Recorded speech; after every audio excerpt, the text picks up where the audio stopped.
ॐ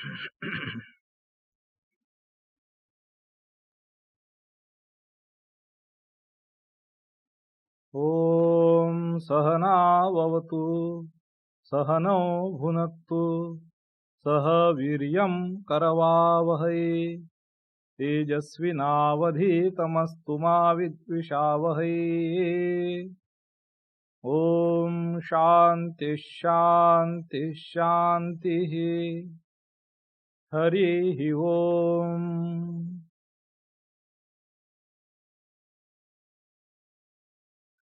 पार्थाय प्रतिबोधितां भगवता नारायणेन स्वयं व्यासेन ग्रथितां पुराणमुनिना मध्ये महाभारतम् अद्वैतामृतवर्षिणीं भगवतीं अष्टादशाध्यायिनीम् अम्ब त्वाम् अनुसन्दधामि।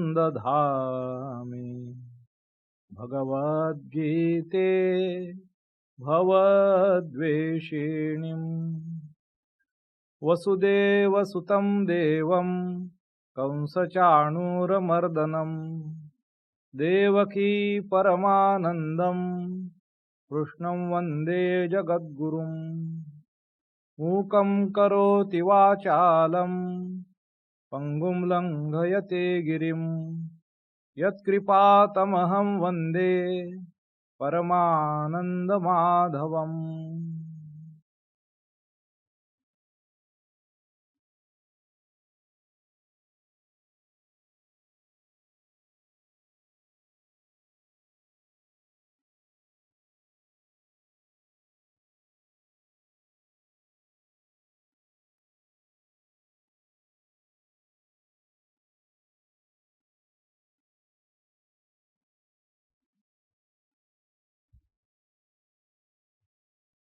My namaskars to you all. We are deliberating on the verses, in the beginning verses of this 8th chapter. Its name is Akshara Brahma Yoga.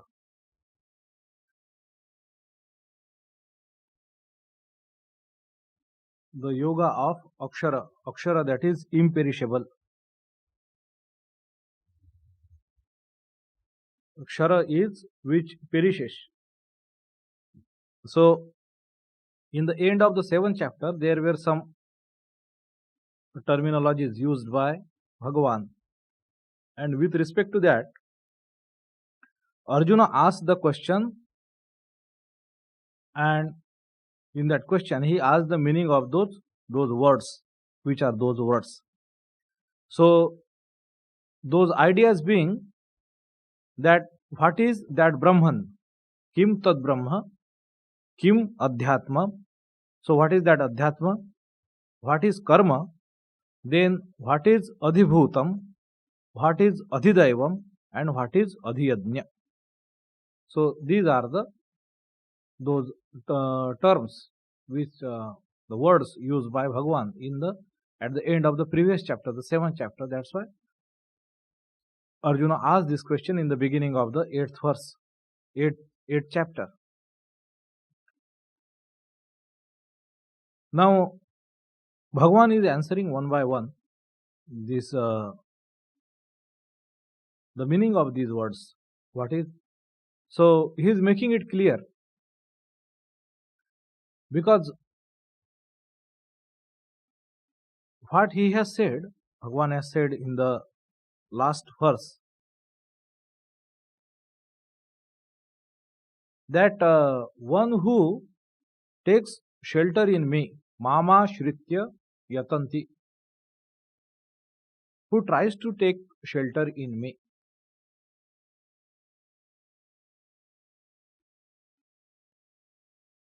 For the old age, death, for the freedom from moksha, from freedom from or liberation from the pain and suffering of this old age and death, Jara Marana Mokshaya.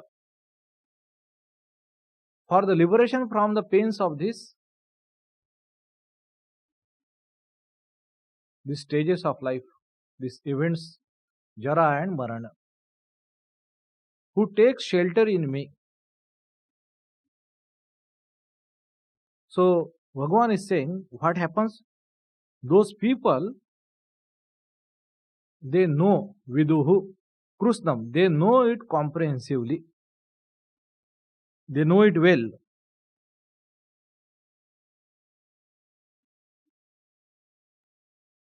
And so what do they know? They know the Brahman. Te Brahma Tat Viduhu. So they Viduhu Tat Brahma. That Brahman they know. So I explained in the last class the meaning of the term that. How that this term is important. So Tat means that. Te Brahma Tat Viduhu. Te Viduhu Tat Brahma. So Te means those people. And Krushnam Adhyatmam, the whole of Adhyatma. And Karma Chakilam, whole of Karma. So they know Brahman, they know Adhyatma, and they know Karma. And then in the last, so these are the people who take shelter in me for the liberation from Jara and Marana, old age and death. So they know that Brahman, that whole of Adhyatma and whole of Karma. And then later in the last verse he had said, Bhagavan has said, that the people, A means those or whosoever, those people who knows me along with Adhibhuta, Adhidaiva and Adhiyajna. That those who know me as, they know me along with Adhibhuta, Adhidaiva and Adhiyajna. Those people at the time of passing away, they know me, their consciousness, Chetasa, or their Chetana, planted in Yoga, Yukta Chetasaha. Those people with such high state of mind, their Chetana is planted in Yoga, and they know me at the time of death, thus, in this way. So this is very intriguing part, and these are something not often discussed or talked about.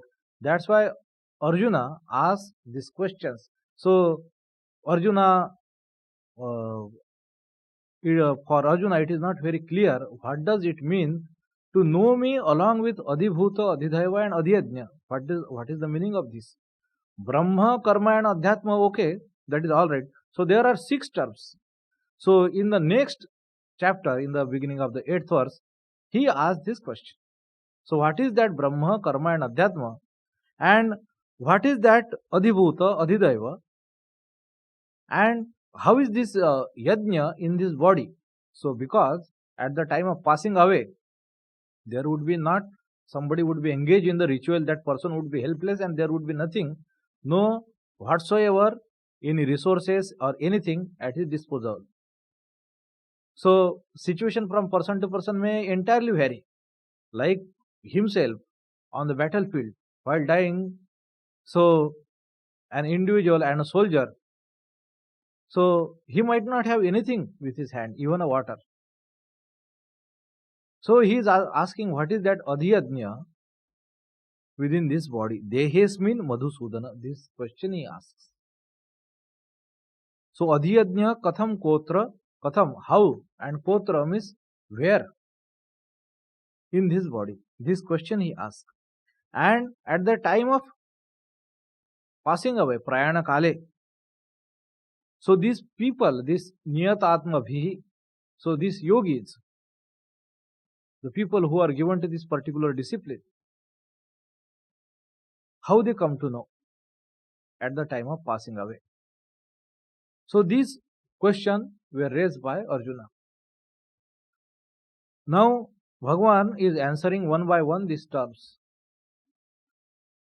So he says very clearly that Brahma is that Akshara, that imperishable, constant entity, that one without a second. It is imperishable, or akshara or avikara, because unchangeable, or avyaya, it is called. That is, it cannot be spent. So it cannot be divided, because it is one homogeneous infinite. So there is nothing exists in parallel to it to have any change upon it. It is not subject to any change, it is always changeless. So there is no change, that's why akshara. That's why imperishable. So any decaying, any erosion is a change. So there, to have a change, there has to exist some other entity apart from itself.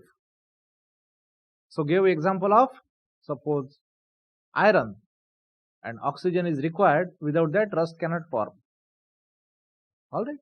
So rust is vikara or kshara, erosion of the iron. So because in the case of Brahman, it is ekam advityam, there is no dvitiya, that's why advitiyam.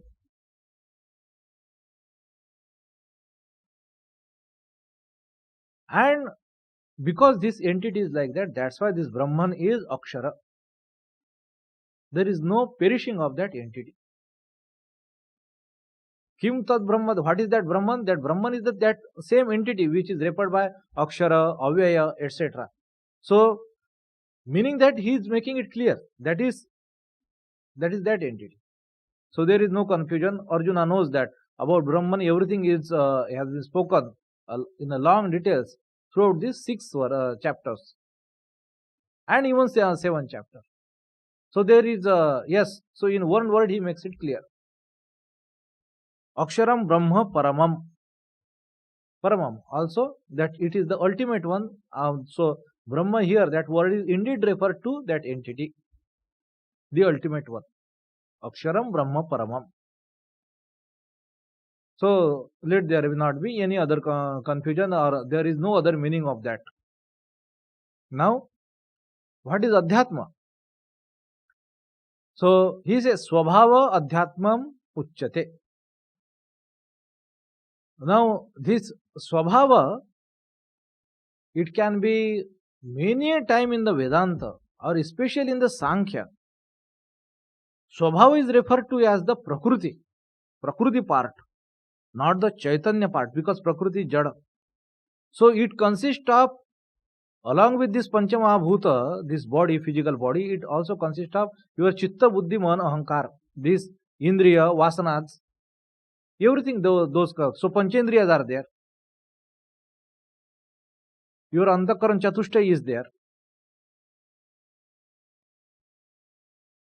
So these things are there. So this is all Prakriti, this is Jada, this is not Chaitanya. Here though, although, so Swabhava is that, Swabhava is the Prakriti, outer and inner, of that individual. But here also it can be meant as the Purusha, or Swabhava, it can be referred to as the Jiva. What is Jiva? When that consciousness is considered along with the Upadhis, then it is called as Jiva. What is Upadhis? This everything, body, mind complex, and along these are called as the Upadhis. This Sharira, I connected with this, I am the body.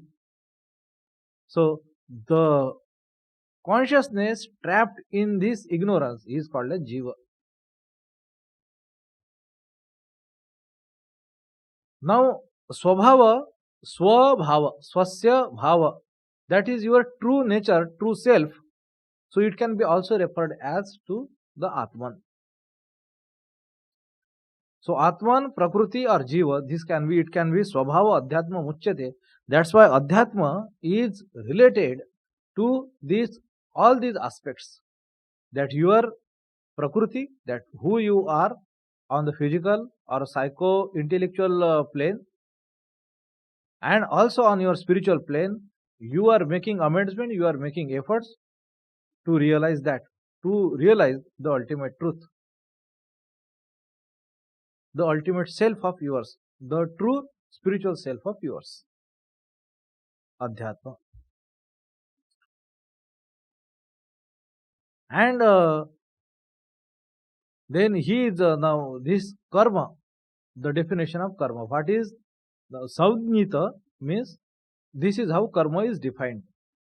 Karma Saunyata. So what is the definition of karma? He is giving here Bhuta Bhava Udbhava Kara. Bhuta, so beings, their existence and creation.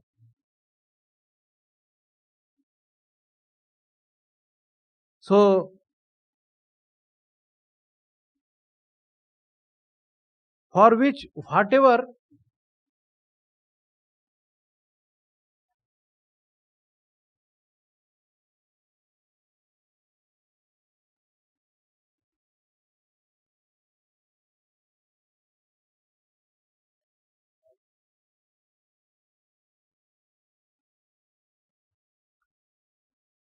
here word is used Visarga. Visarga is parting away, giving away, or so what does here it mean? So any kind of expense in terms of your time, mind, energy towards this cause, towards this what cause? For the existence or the creation. So this is what somewhat the idea of Yogakshema is. So what is the root of this karma chakra or karma phala chakra or the samsara chakra? So it says this ignorance. What is the ignorance? Ignorance is now against the truth, that what is the truth? Truth is one without a second, that there does not exist anything else apart from it. And in the canvas of that infinite, we create so many bubbles, so many circles, as I, especially denoted by these two terms, I and you, I and the rest. So this sense of exclusivity, that this is I and this is not. So this is called the ignorance. So division in the consciousness, one which is undivided. So division in the infinite, that is the ignorance. So as soon as this exclusivity comes, there comes the bhaya and lobha. For what? To protect its existence, to propagate its existence.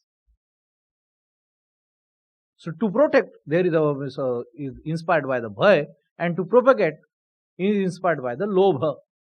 So lobha and bhaya. So negative and which are something negative and something which are otherwise alluring, which are attractive and repulsive. Two kinds of faculties. These Dandvatmak, these dualistic faculties. These propel all his vasana, ichha, these desires for this, and these things are called as the yoga and kshema. Yoga is you try to procure what you do not have, that is yoga. This is like again we see like this is like lobha and bhaya, that you are trying to protect what you already have. Lobha and bhaya.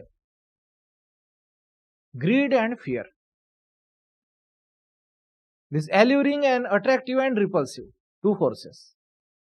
So these, they are set in motion as soon as this sense of exclusivity is born into the infinite, into the undivided. So as soon as ignorance is there, immediately these things follows. They are the self-interest of this exclusive being, this limited being. It has to protect itself and it has to propagate.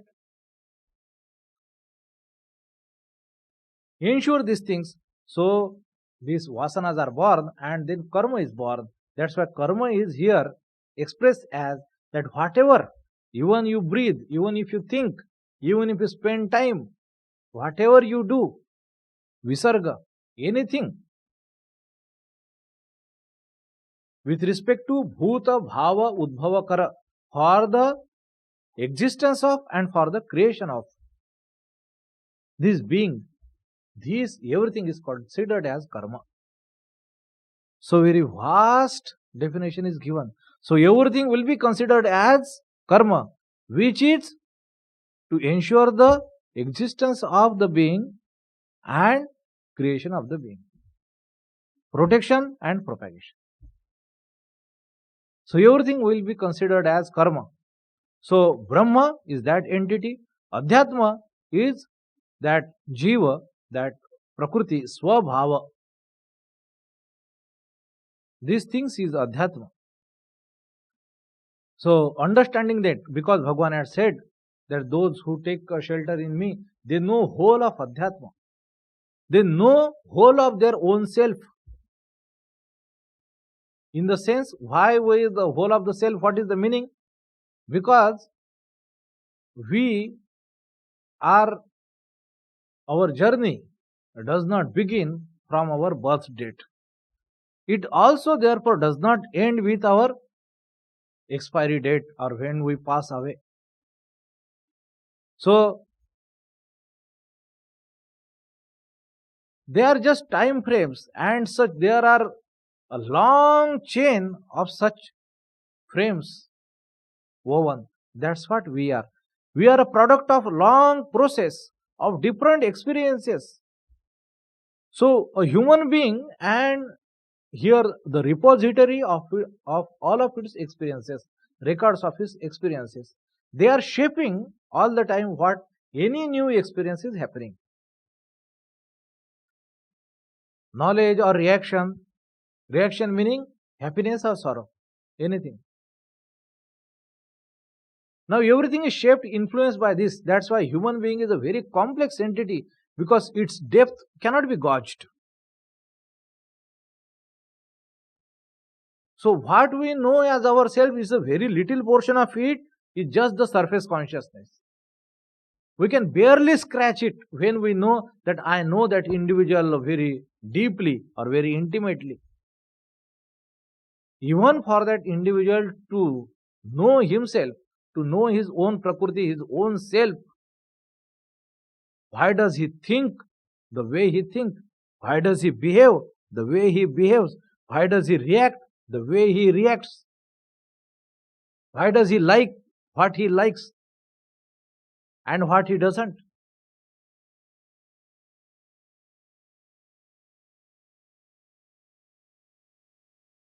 Why does he prefer something over something else?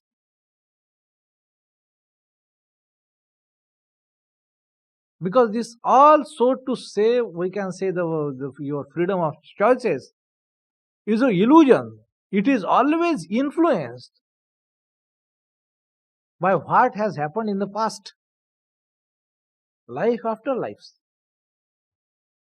No person is born with a clean slate, clean mind, without having any biases or any notions or inclinations. No, it is not like that. Every person is born with that. And how do he, from where he draw these vectors? He draw from his past lives. This is the story of human evolution, human growth. This is how it is. So,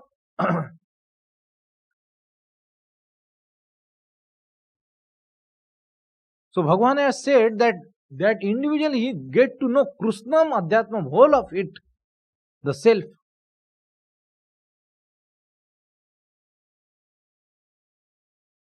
The pure consciousness, the Purusha, it is always the witness, it never involved in the working. So because in these changes, whatever all these reactions are happening, whatever these changes are happening, because the Purusha, the consciousness is changeless. It is always witness, it is always subject. It is never the object of knowledge. It is changeless. No change is happening. Whatever is happening is in the realm of Prakriti, Adhyatma. So that's why they are called as Adhyatma. From all the journey from of an individual, suppose from an animal to human being and to the Godhood. This journey is called as Adhyatma. These changes which are coming into that Prakriti, in the self of that individual, in the psychological, intellectual self of that individual, in his mana, chitta, buddhi, ahankara. So this is called as adhyatma. He get to know everything.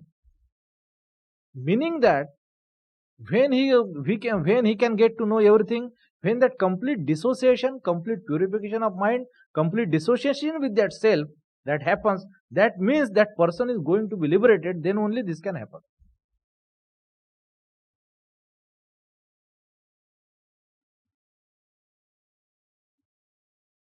May not be whole of it, may not be knowing means all its particulars, but he understands its working, functioning, and he gets liberated by the help of it. That is the meaning. He knows Brahma, he knows Adhyatma, he knows the ideal, what is the ultimate reality. One ultimate reality, that is that Brahman. He knows the individual self, the Adhyatma, is Prakriti. And then he knows the karma. So how this karma is happening, how that man is this ignorance, then this propulsion by desires for its protection and propagation, this he understands. And how does it react, how does its reactions are stored, and how does it shape its psyche, that is, that part is Adhyatma. So how he can get trapped and how he can get liberated, this part is Adhyatma. This he understands. The one, so Bhagavan is explaining this term. So Aksha, that Brahma, Adhyatma and Karma, this he explained in the first verse. Now the next part, here he has to explain what is Adhibhuta, Adhidaivata and Adhyajna. What does these three terms means? So because Bhagavan has said that the people who knows me along with this, along with Adhibhuta, Adhidaiva, Sadhibhutadidaiva Mam, Sadhi Yajnam cha ye viduhu. This is what his words were. So what is Adhibhuta, Adhidaiva and Adhiyajna? And along with this, one who knows me here, that Ishvara or Ishvara Avatara. Ishvara, the one who knows me, that Ishvara, along with these three things. Then that person, he had said that they, at the time of passing away, they know me, and their Chetana, Yukta Chetasa, it is in the state of yoga, they pass away, and thus they know me. This is what he has said. So what is those three terms? So he is saying Adhibhutam is Ksharo Bhava. Now in Vedanta, in Hindu Dharma, Ishvara is not only the Nimitta Karana of this Sansara, but also Upadana Karana of this Sansara also. What does it mean? So Hindus or Rishis of the Vedanta, Rishis of the Upanishad, they say, they believe that everything is Brahman. He created this universe. So it does not mean he created this universe out of nothing. He is not only the creator, but he himself has become the universe. So he himself is not only the instrumental cause of this universe, but also the material cause of the universe also. So everything is indeed that God. Sentient, insentient things, these beings, good, bad, ugly, all variation, everything is nothing but that Brahman, that Ishvara. This is the conviction of the Rishis of the Vedanta, that there exists nothing apart from God. Not only beings, not only evolved beings, ordinary beings, animals, plant or insentient things or anything, air or space or anything. there exists nothing but Him. So this is the Siddhanta of the Rishis of the Upanishad. So now that this Adhibhuta, Adhidaiva and Adhiyajna, it is three aspects of that Ishvara itself.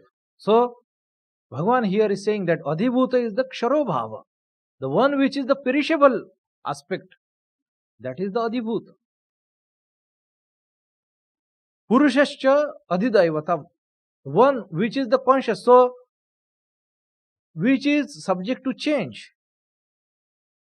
That is Adhibhuta. Which is not subject to change, that Purusha, when considered on individual level, then it is called as the Purusha. So that is Adhidaiva. And he says Adhiyajna means what is that? What is that Adhiyajna? He says, I am the Adhiyajna in this body. Meaning that whole this like a yajna when it is happening. So even this whole this universe, this is going on like a great yajna. That whole everything, this what is happening, I am that. There exists nothing apart from me. Those who knows me, that Ishvara Avatar, along with this, that oh God, you have become this perishable things, these material things. You are also the consciousness, and this whole this yajna is going on. You are the presiding deity of it. So this is absolute, this dissolution of universe into that God consciousness. So this is a tremendous idea he brings in. So point is that the one person who is passing away into that yogic state, this is what his realization is. So in this context, I will quote you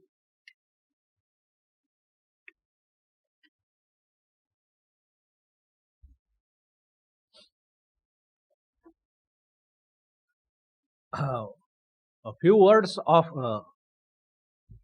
Swami Devakantayanandaji Maharaj. Swami Devakantayanandaji Maharaj was disciple of Sri Ramakrishna, and like his 16 monastic disciples, everyone was unique. Devakantayanandaji Maharaj, or his name was Hari, or Hari Prasanna.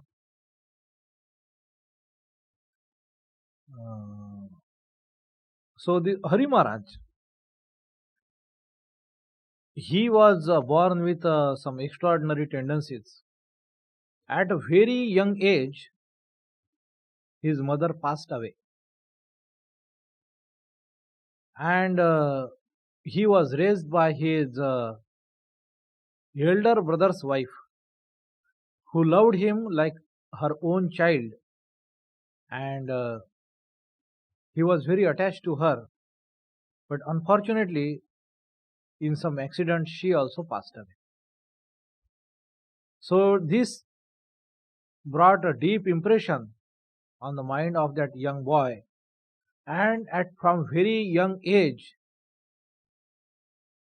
he had developed this dispassion, vairagya towards world, and his mind settled on the study of Vedanta as early as the age of 11. Early means not at the age of 30, at the age of 11, he was focused on the Vedanta. And since then he was pursuing it. He came in a contact with Sri Ramakrishna, and all throughout he was devoted to this upasana of the Vedanta. So he was not of the, you can be considered that him as a pure Vedanti sadhu. Pure Vedanti sadhu. And in last days, he passed his last days in Varanasi. And there is a famous aphorism, we can say, or words of great Shankaracharya. Shankaracharya says in Vivek Chudamani that in half a verse I will give you the crux of whole of Vedanta. What is that? He says, Brahma Satya Jagat Mithya Jivo Brahmaiva Naparaha. So this is what Bhagavan Shankaracharya says in half a verse. What is that? That Brahman alone is Satya or true, and Jagat this is Mithya. This is not true. And Jiva is nothing other than the Brahman itself. That Jiva does not exist anything separate, distinct from Brahman. That Jiva and Brahman are identical. They are not two different entities. This is what Shankaracharya said. So Brahma Satya Jagat Mithya, this is very popular. So Brahma Satya Jagat Mithya. But now Turiyanandaji Maharaj, so all throughout his life and by the grace of Sri Ramakrishna, he has had the highest experience many a time. Now he is matured, his knowledge is matured, and towards the fag end of his life, what he is saying?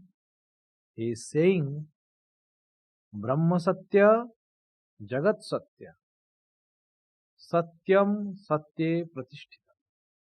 This is what he said. Brahma Satya Jagat Satya Satyam Satye Pratishtita. Meaning that Brahman is real, that Brahman is the truth. But the Jagat also is nothing other than the truth. There is nothing. So that Brahman alone abides. That consciousness only exists. There is nothing. And the Satyam Satya Pratishtita, that it is Satya only, Pratishtita, established in the truth. The truth alone abides. There is nothing other than that reality. That is the meaning. That is what Maharaj is saying. So here Bhagavan is saying that the Kshara Bhava, that Adhibhuta, that is Ishvara, that Adhidaiva, that is Ishvara, this whole Adhiyajna, what is going on, that is Ishvara, that I am that only. So there exists nothing apart from God. So this is the absolute highest category of knowledge, to have this realization. So this is what Bhagavan is saying, the person who knows me in this way, he knows me truly and he reaches me. So the people who know me thus at the time of passing away, they know me, whose Chetasa, whose awareness is planted in yoga. Vidur Yukta Chetasaha.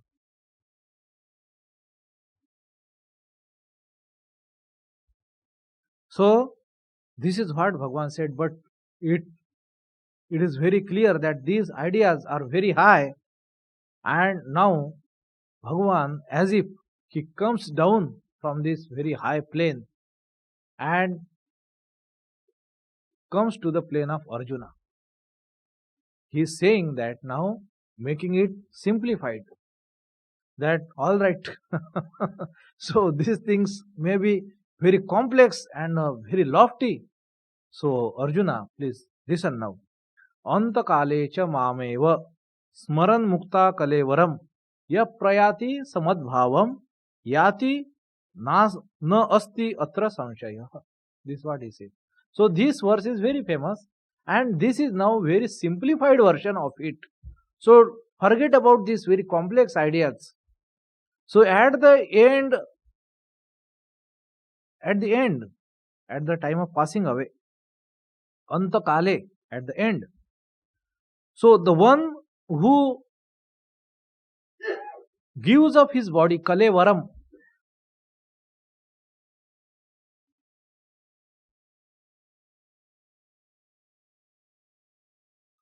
Smaran muktva. So who gives up his body?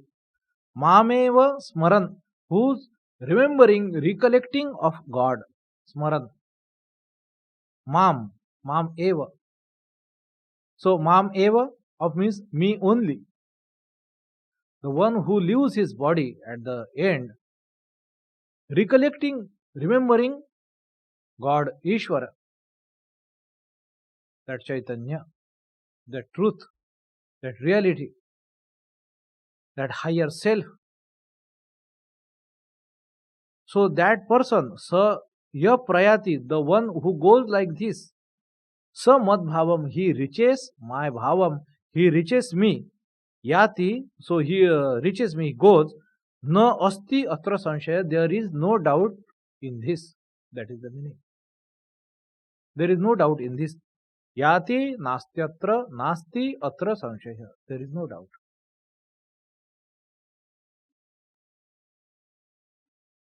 So this is much more simplified. At the time of death, you just remember me. That is very simple.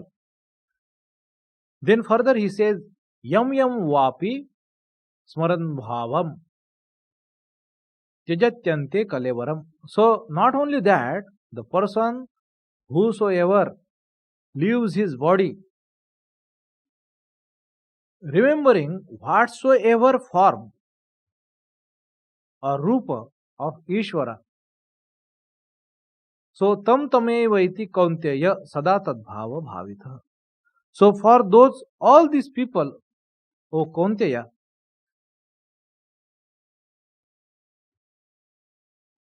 so they will reach all those forms whom they are recollecting, because they are enamored by that recollection, by that bhava. So tam tamevaiti, here verb is not there. So yati, we can borrow from the last verse. So they also goes to their respective bhava. So those who remember me, they will reach my bhava. Here reaching that bhava means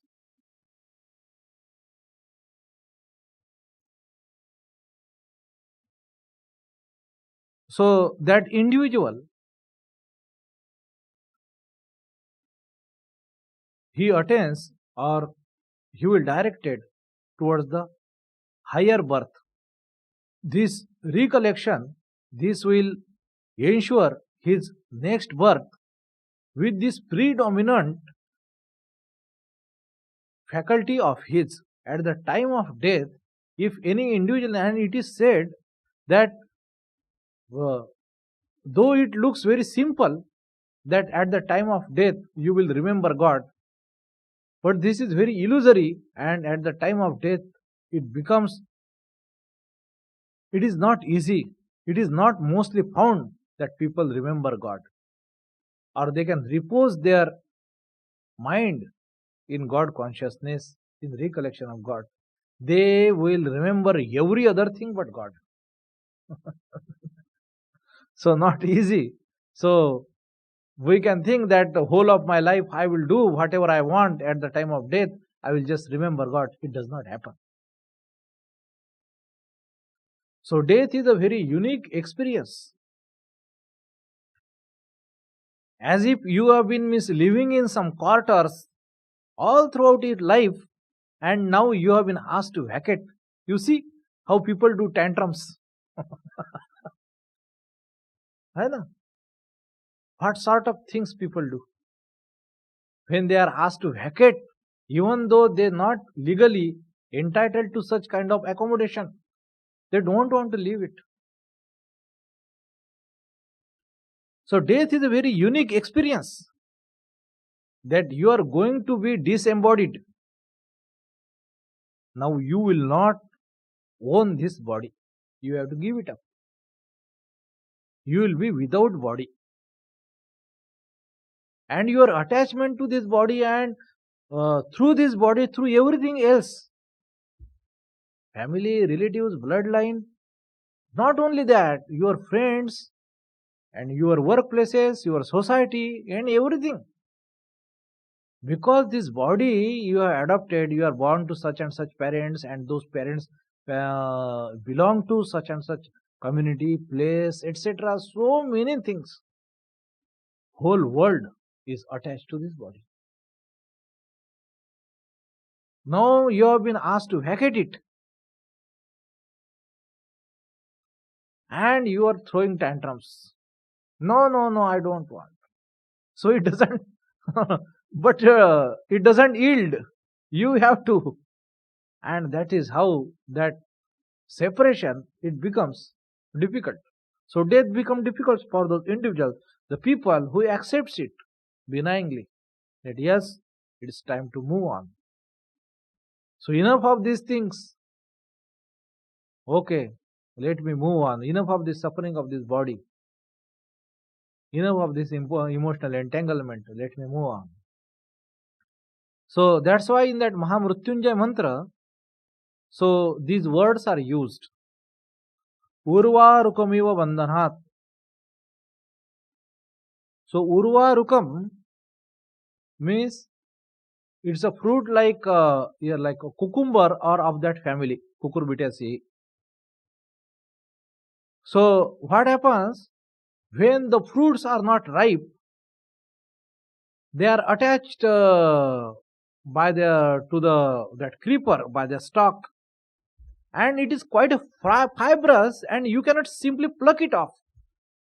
Either you require a very sharp blade, otherwise if you just by barely try to pluck it off, like many other fruits, probably mango is very easy to pluck off, isn't it? But not these kinds of these vegetables or these fruits.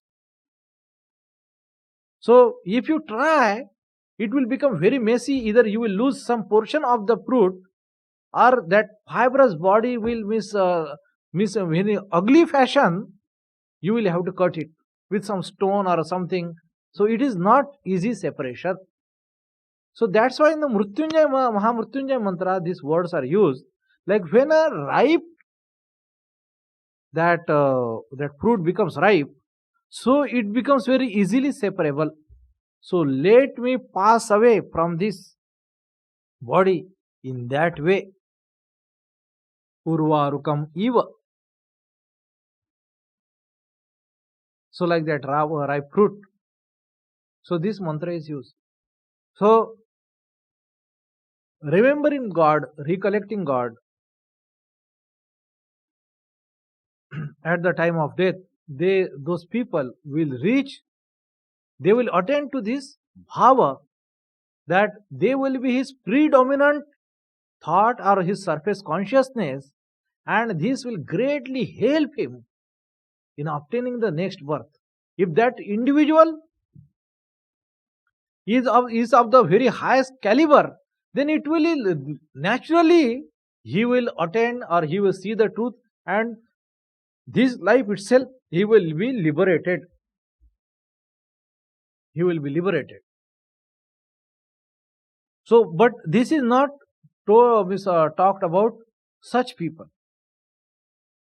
So at the time of death, why only at the time of death? At every other time he would be recollecting God, and at the time of death also his mind would be firmly implanted in that truth, in that God consciousness, in the recollection and the remembrance of God. And he will attain, we say, higher birth. What does higher birth means? Being born with higher God consciousness.